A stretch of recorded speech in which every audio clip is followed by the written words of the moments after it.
إن الحمد لله نحمده ونستعينه ونستغفره ونعوذ بالله من شرور أنفسنا وسيئات أعمالنا من يهده الله فلا مضل له ومن يضلل فلا هادي له أشهد أن لا إله إلا الله وحده لا شريك له وأشهد أن محمدا عبده ورسوله يا أيها الذين آمنوا اتقوا الله حق تقاته ولا تموتن إلا وأنتم مسلمون يا أيها الناس اتقوا ربكم الذي خلقكم من نفس واحدة وخلق منها زوجها وبث منهما رجالا كثيرا ونساء واتقوا الله الذي تساءلون به والأرحام إن الله كان عليكم رقيبا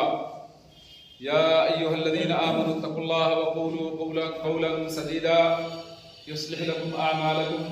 ويغفر لكم ذنوبكم ومن يطع الله ورسوله فقد فاز فوزا عظيما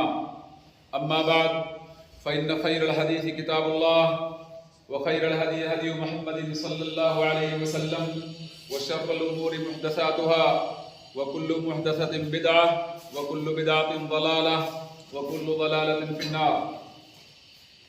أعوذ بالله من الشيطان الرجيم بسم الله الرحمن الرحيم واعبدوا الله ولا تشركوا به شيئا حاضرین جمعہ، اللہ رب العالمین نے انس و جن کو اپنی عبادت کے لیے پیدا کیا ہے اور انسان کی زندگی میں سب سے بڑا کمال اور سب سے بڑی ترقی یہ ہے کہ انسان عبادت کے مراحل کو طے کر لے، انسان عابد بن جائے اور اللہ کی عبادت میں کہیں سے بھی کسی بھی طرح کا شرک کا شائبہ نہ پایا جائے۔ یہی ہماری زندگی کا بنیادی مقصد ہے۔ اسی مقصد کو بیان کرتے ہوئے اللہ رب العالمین نے اعلان کیا وما خلقت الجن والانس الا ليعبدون، اور میں نے جن و انس کو اپنی عبادت ہی کے لیے پیدا کیا ہے۔ ابن عباس کی تفسیر کے مطابق لیعبدون کا معنی انہوں نے بیان کیا لیوحدونی، تاکہ تمام انسان اور جنات صرف میری توحید کو بجا لائیں، اور اسی عبادت کو اللہ رب العالمین کے لیے انجام دینے کے بارے میں اللہ رب العالمین نے حکم دیا وَاعْبُدُوا اللَّهَ وَلَا تُشْرِكُوا بِهِ شَيْئًا، تم سب اللہ کی عبادت کرو اور اس کے ساتھ کسی چیز کو بھی شریک مت ٹھہراؤ، ساجی مت بناؤ۔ اور اللہ رب العالمین نے اور اس کے رسول نے جہاں جہاں عبادت کا حکم دیا وہاں اس بات کو لازمی قرار دیا گیا کہ اللہ کی عبادت کرو، شرک نہ کرو، اللہ کی عبادت کرو، طاغوت کی عبادت سے بچو۔ اور یہی بات، اسی مفہوم کو اللہ رب العالمین نے کلمہ لا الہ الا اللہ اس کلمے میں بیان کر دیا، جو کلمہ انسان کی زندگی میں سب سے اہم کلمہ ہے، جس کے بارے میں خود اللہ کے رسول صلی اللہ علیہ وسلم نے کہا افضل کلمۃ قول لا الہ الا اللہ، سب سے بہترین کلمہ لا الہ الا اللہ ہے۔ اور سب سے بہترین کلمہ ہونے کے ساتھ ساتھ اس کلمے کی خوبی یہ ہے کہ اسی کلمے کو پڑھ کر انسان اسلام میں داخل ہوتا ہے، اور اگر اس کلمے کا انسان انکار کر دے یا اس کلمے کے مناقض کوئی معاملہ پیش کر دے تو گویا انسان نے لا الہ الا اللہ کا انکار کرنے کی صورت میں اپنے آپ کو اسلام سے خارج کر دیا۔ یہی وجہ ہے کہ علماء اسلام کا اس بات پر اتفاق ہے کہ یہ کلمہ انسانی زندگی میں سب سے اہم ہے، سب سے بنیادی ہے، سب سے پہلے ہے اور سب سے اخیر میں بھی ہے۔ سب سے پہلے ہونے کا مطلب یہ ہوا کہ اسی کلمے کے اقرار کے ذریعے انسان اسلام میں داخل ہوتا ہے، اور سب سے آخر ہونے کا مطلب یہ ہوا کہ جس شخص کا خاتمہ، جس شخص کی موت اس کلمے کے مطابق ہوئی وہ انسان جنتی ہوا، اور جس شخص کی زبان سے آخر میں خاتمے کے طور پر لا الہ الا اللہ ادا نہ ہوا یا لا الہ الا اللہ کے تقاضے کو پورا نہ کیا تو ایسا انسان یقینی طور پہ جہنمی ہوگا. اس انسان کی جہنمی ہونے کے بارے میں کہیں سے بھی شک و شبہ کی گنجائش نہیں ہے. یہی وجہ کہ اللہ کے رسول صلی اللہ علیہ وسلم اپنے چچا ابو طالب جنہوں نے نبی صلی اللہ علیہ وسلم کا مکمل طور پہ دفاع کیا تھا، اپنی قوت کے ذریعے، خاندانی وجاہت کے ذریعے، اپنی دولت کے ذریعے نبی صلی اللہ علیہ وسلم کی حمایت کا اعلان کیا تھا. اور مکے میں جس وقت پورے قبائل کے لوگ نبی صلی اللہ علیہ وسلم کے دشمن بن چکے تھے، ایسے میں ابو طالب نے نبی کی حمایت کا اعلان کیا تھا. یہی وجہ تھی کہ نبی صلی اللہ علیہ وسلم نے ابو طالب کی موت کے بعد اور خدیجہ اپنی بیوی کی موت کے بعد آپ نے برملا طور پہ کہا تھا کہ اب مکے کی سرزمین میں کوئی میرا دفاع کرنے والا نہیں رہ گیا جو اپنی قوت کے ذریعے، خاندانی وجاہت کے ذریعے میرا دفاع کرتا، میرا ڈیفینس کرتا. گویا نبی صلی اللہ علیہ وسلم نے خود اس سال کو جس میں آپ کے چچا ابو طالب کا اور آپ کی بیوی خدیجہ کا انتقال ہوا اسے عام الحزن قرار دیا، غم کا سال قرار دیا. غم کا سال قرار دینے کی وجہ یہ تھی کہ اب نبی صلی اللہ علیہ وسلم کی جانب سے دفاع کرنے والا مکے کی سرزمین میں کوئی شخص نہ تھا خاندانی اور قبائل کے اعتبار سے. تو ایسا چچا جس کے بارے میں اللہ کے رسول صلی اللہ علیہ وسلم کو جب معلوم ہوا کہ وہ بیمار ہیں، تیمارداری کرنے گئے اور تیمارداری کرتے ہوئے مسلم کی روایت کے مطابق اللہ کے رسول صلی اللہ علیہ وسلم نے کہا قل یا عمی کلمۃ احاج لک بها عند اللہ. چچا ایک کلمہ اپنی زبان سے کہہ دو، اللہ رب العالمین سے میں آپ کے لیے حجت پیش کر دوں گا. آپ ذرا غور کیجئے، مسلم کی روایت کے مطابق اس موقع پر سرداران قریش موجود تھے اور انہوں نے ابو طالب سے کہا اترغب عن ملت آبائی یا ابا طالب، ابو طالب کیا تم اپنے باپ داداؤں کی ملت سے اعراض کرو گے؟ تو ابو طالب نے سرداران قریش کی بات کو تسلیم کیا اور نبی صلی اللہ علیہ وسلم کے پیشکش کے مطابق لا الہ الا اللہ اس کلمے کا اقرار کرنے سے انکار کیا، جس کے نتیجے میں جب نبی سے سوال ہوا کہ ابو طالب نے آپ کو دنیا میں بہت زیادہ فائدہ پہنچایا، آپ کی دعوت کو فروغ ہوا، آپ کا ڈیفنس کیا، آپ نے ابو طالب کو کیا فائدہ پہنچایا؟ تو اللہ کے رسول صلی اللہ علیہ وسلم نے کہا تھا لو ما كنت لكان في ضحضاح من النار، اگر میں نہ ہوتا تو جہنم کے بالکل نچلی تہ میں وہ ہوتے، لیکن میری وجہ سے میری دعوت کے ڈیفنس کی بنیاد پر جہنم میں ان کو سب سے ہلکا عذاب دیا جائے گا، اور وہ ہلکا عذاب یہ ہوگا کہ انہیں آگ کی جوتی پہنائی جائے گی، یغلی منہا دماغہ، جس جوتی کی بنیاد پر ان کی کھوپڑی میں جو گدی ہے وہ کھولے گی، اس میں خلجان پیدا ہوگا. تو میرے بھائیوں یہاں آپ کے جاننے کی چیز یہ ہے کہ نبی صلی اللہ علیہ وسلم نے ابو طالب کی موت کے موقع پر جو بات ان سے پیش کیا تھا وہ بات یہ تھی کہ آپ چپکے سے لا الہ الا اللہ کے اقرار کر لو، میں اللہ رب العالمین سے آپ کی حجت پیش کر لوں گا. اور یہ کلمہ اگر آپ غور کریں تو بنیادی طور پہ اس کلمے میں دو باتیں بیان کی گئی ہیں. پہلی بات لا الہ اور دوسری بات الا اللہ. ان دونوں باتوں کا مطلب یہ ہوا کہ اللہ رب العالمین ہی عبادت کی مستحق ہے، اور غیر اللہ کی جو عبادت کی جاتی ہے ہم اس کا کفر کرتے ہیں. یعنی اگر کوئی انسان لا الہ الا اللہ کا اقرار اپنی زبان سے کرے، اس کے تقاضوں کے مطابق عمل کرے، شرک سے بچ بھی جائے، لیکن غیر اللہ کی عبادت کا انکار نہ کرے، تو ایسا انسان گویا اللہ رب العالمین کی عبادت کا اقرار کرنے والا نہیں بنا. اسی بات کو اللہ رب العالمین نے دوسرے مقام پر واضح طور پہ کہا فَمَن يَكْفُرْ بِالطَّاغُوتِ وَيُؤْمِن بِاللَّهِ، جو شخص طاغوت کا انکار کرے گا اور اللہ پر ایمان لائے گا. معلوم یہ ہوا کہ پہلے طاغوت کا انکار ہے، پھر اللہ رب العالمین کا اقرار ہے. یعنی یہ عقیدہ ہمارے دل کی گہرائی میں پیوست ہونا چاہیے کہ جس طرح اللہ رب العالمین ہی عبادت کے پوجنے کے قابل ہے، واجب العبادت ہے، ایسے ہی اللہ رب العالمین کے علاوہ جن کی لوگ عبادت انجام دیتے ہیں وہ سارے کے سارے لوگ طاغوت ہیں. ان سارے لوگوں کی عبادت بے معنی ہے اور وہ عبادت اسلامی تعلیمات کے اعتبار سے بیکار ہے، کار عبث ہے، اس کا کوئی فائدہ عابد کو نہیں ملے گا. اور یہی وجہ کہ اللہ رب العالمین نے معبود کے لیے بنیادی طور پہ کچھ شروط مقرر کیا ہے.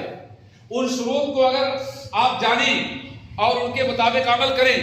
تب جا کر کے آپ کی زندگی میں عبادت کا صحیح مفہوم پیدا ہوگا. اور اگر کوئی انسان ان چیزوں کو اچھی طرح سمجھ لے تو اس کی پیشانی کبھی بھی غیر کے سامنے نہیں جھکے گی. اگر ان چیزوں کو انسان سمجھ لے تو یقینی طور پہ کسی بھی انسان کے دل میں غیر اللہ کا خوف نہیں پیدا ہوگا. اگر ان شروط کو انسان جان لے تو انسان کی زندگی میں کبھی بھی غیر اللہ پر توکل اور اعتماد نہیں پایا جائے گا، اور اگر اس کی پیشانی جھکے گی تو صرف اللہ رب العالمین کے سامنے جھکے گی، اگر وہ ہتھیلی دراز کرے گا تو صرف اللہ کے سامنے پھیلائے گا، اور اگر اس کے دل میں کسی کی رہبت اور خشیت پیدا ہوگی تو صرف اللہ رب العالمین کی ہوگی۔ وہ شروط کیا ہیں؟ سوال پیدا ہوتا ہے کہ عبادت کس کی جائے، یا عبادت کس کے لیے زیبا ہے، عبادت کا مستحق کون ہے؟ اگر یہ سوال آپ کریں تو آپ کو چند جواب پر غور کرنا ہوگا، چند چیزوں پر آپ کو سنجیدہ ہو کر غور کرنا ہوگا۔ پہلی بات تو یہ ہے کہ عبادت اس کا حق ہے جو مطلق طور پہ قادر ہے، جس کی کائنات پر قدرت ہو، جس کی کائنات پہ حکومت ہو، جو کائنات کو بنانے میں اختیار روزگار ہو۔ تو جو اللہ رب العالمین قادر مطلق ہے، حاکم ہے، اور پوری دنیا کو پیدا کرنے میں اس کے ساتھ کوئی شریک اور ساتھی نہیں ہے، عبادت اسی کے لیے کی جائے گی۔ اور اسی کے ساتھ دوسری بات آپ ذہن و دماغ میں رکھیے کہ وہ ذات جو ہمیشہ سے زندہ ہے، ہمیشہ زندہ رہے گی، جسے موت نہیں آئے گی، نہ ماضی میں موت سے دوچار ہوا اور نہ مستقبل میں موت آئے گی، نہ اس کو بیماری لاحق ہو سکتی ہے، نہ اسے اونگ آئے گی۔ تو جو ذات اتنی عظیم ہو کہ اسے نیند تو دور کی بات اونگ نہیں آ سکتی ہے، ایسی ذات عبادت کے لائق ہے، وہی عبادت کی مستحق ہے۔ اسی لیے اللہ رب العالمین نے آپ کے سامنے آیت الکرسی میں یہ بات بار بار گزری ہے، لا تأخذہ سنۃ ولا نوم۔ اللہ رب العالمین حی ہے، ہمیشہ سے زندہ، ہمیشہ زندہ رہے گا، قیوم ہے، اور قیومیت کے ساتھ ساتھ اس نے اپنے بارے میں کہا نہ تو اسے اونگ آتی ہے اور نہ نیند آتی ہے، کیونکہ نیند کا آنا، اونگ کا آنا، آنکھ کا جھپکنا یہ کمزوری کی دلیل ہے، یہ عاجزی کی دلیل ہے۔ تو جو ذات عاجز ہو وہ معبود نہیں ہو سکتی ہے، جو ذات کمزور ہو وہ خالق نہیں ہو سکتی ہے۔ تو گویا ہماری پیشانی وہاں جو اس ذات کے سامنے جھکے گی جو ہمیشہ سے ہے، جس کی زندگی ہمیشہ ہمیش باقی رہنے والی ہے، جو نیند اور اونگ سے مبرہ ہے، کیونکہ نیند کا آنا، اونگ کا آنا، آنکھ کا جھپکنا، یہ تمام کی تمام چیزیں کمزوری کی دلیل ہیں، عاجزی کی دلیل ہیں۔ تو اللہ رب العالمین اسی لیے مشرکین کی تردید کرتے ہوئے کہا کہ جو لوگ اللہ رب العالمین کے ساتھ غیروں کو شریک کرتے ہیں انہیں غور کرنا چاہیے۔ کس بات پر غور کرنا چاہیے؟ کیا آسمان و زمین کے پیدا کرنے میں وہ اللہ رب العالمین کے ساتھ تھے؟ اور اگر وہ اللہ رب العالمین کے ساتھ تھے آسمان و زمین کو پیدا کرنے میں، پہاڑ بنانے میں، دریاؤں کو بہانے میں، اور کائنات کو سجانے میں، اگر اللہ رب العالمین کے ساتھ وہ شریک تھے تو ان کی عبادت کی جائے گی۔ لیکن اگر وہ کائنات کو وجود بخشنے میں اللہ کے ساتھ شریک نہیں تھے تو پھر اللہ رب العالمین کی عبادت میں کیسے وہ شریک ہو سکتے ہیں؟ تو کہ اللہ رب العالمین نے خلق کو، پیدا کیے جانے کو، رب ہونے کو دلیل بنایا معبود ہونے کی، اور صاف اعلان کر دیا یا ایھا الناس اعبدوا ربکم الذی خلقکم، اے لوگو عبادت کرو اپنے اس رب کی جس نے تم کو پیدا کیا اور تم سے پہلے لوگوں کو پیدا کیا۔ اور اسی بات کو اللہ رب العالمین کا افمن یخلق کمن لا یخلق افلا تذکرون، کیا وہ ذات جو پیدا کرنے پر قادر ہے اس کی طرح ہو جائے گی جو پیدا کرنے پر قادر نہ ہو؟ تو تم نصیحت کیوں نہیں پکڑتے ہو؟ معلوم یہ ہوا جس اللہ رب العالمین نے کائنات کو وجود بخشا، انسانوں کو غور و فکر کی صلاحیت دی، انسان اسی کی عبادت کرے، اسی کو معبود سمجھے، اور مخلوق کے لیے معبود، مخلوق کو معبود کا درجہ دے دیا جائے، یہی بات اللہ رب العالمین کے ساتھ شرک کرنے کے مترادف ہوئی۔ میرے بھائیوں، اللہ رب العالمین نے صاف طور پہ اعلان کیا فَمَن يَكْفُرْ بِالطَّاغُوتِ وَيُؤْمِن بِاللَّهِ، جو طاغوت کا کفر کرے گا اور اللہ پر ایمان لائے گا۔ معلوم یہ ہوا طاغوت کا کفر کیے بغیر اللہ رب العالمین پر ایمان کا تصور نہیں ہو سکتا۔ اب طاغوت کسے کہتے ہیں؟ طاغوت کی تعریف کیا ہے جس کے کفر کا اللہ رب العالمین نے ہمیں حکم دیا؟ طاغوت کی مختصر سی تعریف یہ ہے کل ما عبد من دون اللہ، ہر وہ چیز اللہ کے علاوہ جس کی عبادت کی جاتی ہو۔ اس کو خالق مانا جاتا، ایسا ضروری نہیں ہے، یہ ضروری نہیں کہ آپ اس کو خالق تصور کریں، اس کو رب مانیں، ایسا ضروری نہیں ہے، بلکہ کسی بھی مخلوق کے لیے اگر عبادت کا کوئی حصہ آپ خاص کرتے ہیں تو وہ طاغوت کے زمرے میں آئے گا، طاغوت کی تعریف اس پر فٹ آئے گی۔ یا اور بات ہے کہ اگر اس نے اپنی عبادت سے روکا ہو تو طاغوت کا جو حکم آخرت کے اعتبار سے ہے اس سے وہ مبرہ ہوگا۔ مثال کے طور پر عیسیٰ علیہ السلام نے اپنی پوری زندگی میں اپنے متبعین کو اس بات کی دعوت دی کہ وہ اللہ رب العالمین کی عبادت کو انجام دیں، لیکن عیسائیت کی تاریخ میں پولیس نامی شخص جو یہودی تھا وہ پیدا ہوا اور اس نے یہودیت کی تعلیم کو سیکھ کر یہودیوں کا بڑا عالم بنا۔ پھر عیسائیت کو ملیمیٹ کرنے کے لیے عیسائیت اس نے قبول کیا اور عیسائیت میں کفر، الحاد، شرک، بت پرستی، مجوسیت، ان تمام چیزوں کو رفتہ رفتہ اس نے داخل کر دیا، سمیٹ دیا۔ تو پولیس کے داخل ہونے کے بعد عیسائیت جو ایک اللہ رب العالمین کی عبادت کا دین تھا وہ اسلام کے مطابق، عیسیٰ علیہ السلام کی دعوت کے مطابق حقانیت پر مبنی نہیں رہ گیا، بلکہ شرک کی اس میں آمیزش ہوئی، اس میں کفر پایا گیا، الحاد کا دورہ ہوا، اور ایک دور ایسا آیا کہ لوگوں نے اللہ رب العالمین کی عبادت کے بجائے عیسیٰ علیہ السلام کی عبادت کی دعوت پیش کر دی، تو عیسیٰ علیہ السلام کو معبود مانتے گویا۔ اسی لیے اللہ رب العالمین نے عیسیٰ علیہ السلام کی دعوت کو قرآن میں بیان کرتے ہوئے کہا تھا کہ عیسیٰ نے اپنی قوم کے، عیسیٰ علیہ السلام نے کہا ما قلت لهم الا ما امرتنی به، اے اللہ رب العالمین اپنے متبعین کو، اپنے قوم اور فالوورز کو تو میں نے صرف اسی بات کا حکم دیا تھا جس کا تو نے مجھے حکم دیا تھا کہ اے میری قوم کے لوگوں تم سارے کے سارے لوگ صرف اللہ رب العالمین کی عبادت کرو جو میرا اور تمہارا رب ہے۔ تو گویا سارے نبیوں نے صرف اللہ رب العالمین کی عبادت کی دعوت دی، اور اس بات کو اللہ رب العالمین بیان کرتے ہوئے کہا وَلَقَدْ بَعَثْنَا فِي كُلِّ أُمَّةٍ رَسُولًا أَنِ اعْبُدُوا اللَّهَ وَاجْتَنِبُوا الطَّاغُوتَ، ہر امت میں ہم نے رسول کو بھیجا اور رسول نے اپنی قوم کے لوگوں سے کہا اے میری قوم کے لوگوں صرف اللہ رب العالمین کی عبادت کرو اور غیر اللہ کی عبادت سے اجتناب کرو۔ تو گویا ہر نبی نے صرف اللہ رب العالمین کی عبادت کی دعوت دی، لیکن شیطان کے بہکاوے کے نتیجے میں، ذاتی سستی اور غفلت کے نتیجے میں، ماحول اور سوسائٹی سے متاثر ہونے کی وجہ سے اللہ کی عبادت کو چھوڑ کر لوگوں نے مختلف چیزوں کی عبادت شروع کر دی۔ چونکہ وقت مجھے بتایا گیا تھا کہ شاید 20 منٹ پہ خطبہ ختم ہوگا، اس لیے میں 1-2 منٹ معذرت کے ساتھ، اسلام میں انسانیت میں شرک پیدا ہونے کی 2 وجوہات ہیں۔ ایک تو چاند، سورج اور تاروں کی عبادت کے ذریعے رفتہ رفتہ لوگوں نے ان کو معبود کا درجہ دیا اور پھر بہت ساری مخلوقات کو لوگ پوجنے لگے، اور یہ شرک ابراہیم علیہ السلام کی قوم میں پایا گیا۔ اور دوسرے شرک کی جو وجہ ہے اور عبادت سے انحراف کی جو وجہ ہے وہ قبروں کی عبادت کے ذریعے انحراف پیدا ہوا کہ رفتہ رفتہ لوگوں نے قبروں کی پہلے زیارت کی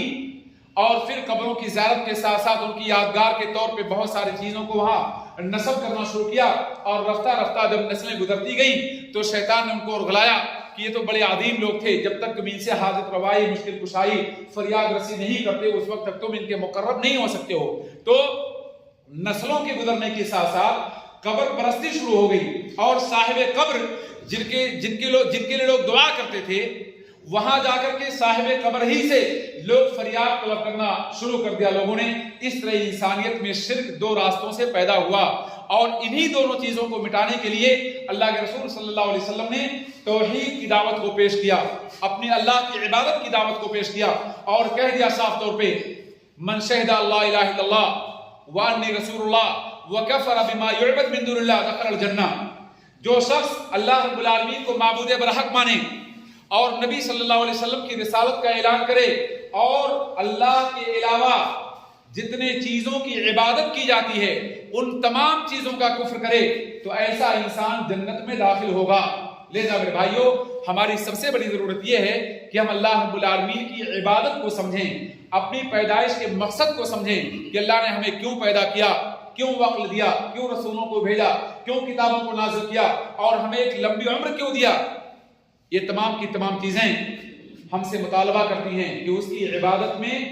کسی کو بھی کسی بھی طور پر شریک اور ساجی نہ بنایا جائے۔ اللہ سے دعا ہے کہ اللہ رب العالمین مجھے اور آپ کو عبادت کا مفہوم سمجھنے کی توفیق دے۔ اقول قولی ھذا واستغفر اللہ لی ولکم فاستغفروہ انہ هو الغفور الرحیم۔